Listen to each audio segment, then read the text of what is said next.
mai vrem, adică vrem și mai vrem.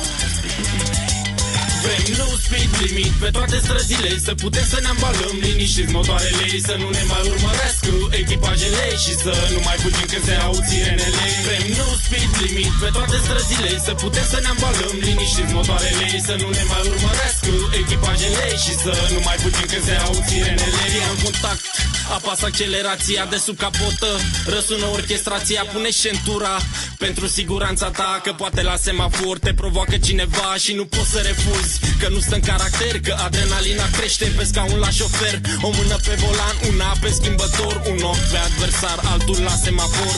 Inima pulsează, dreptul accelerează, lumina verde a semaforului declanșează și pleci.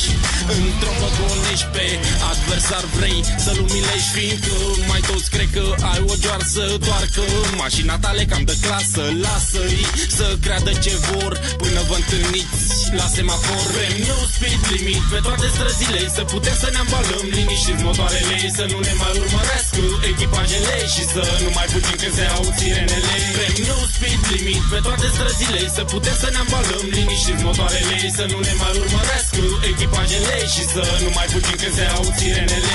Mașina o prețuiești ca pe bijuterie, sub capotă se ascund o adevărată hergherie. Lumea să știe când ambalezi motorul, că dacă-i pui aripi ai putea să îți iei zborul aranjată.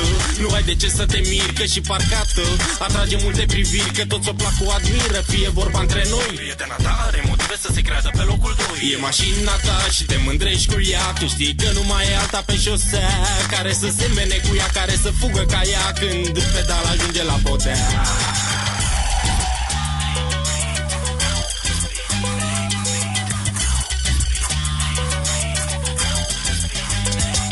Vrem no speed limit pe toate străzile, să putem să ne ambalăm liniștiți motoarele, să nu ne mai urmărească echipajele și să nu mai fugim când se aud sirenele. Vrem no speed limit pe toate străzile, să putem să ne ambalăm liniștiți motoarele, să nu ne mai urmărească echipajele și să nu mai fugim când se aud sirenele. Noi vrem și mai vrem, adică vrem și mai vrem.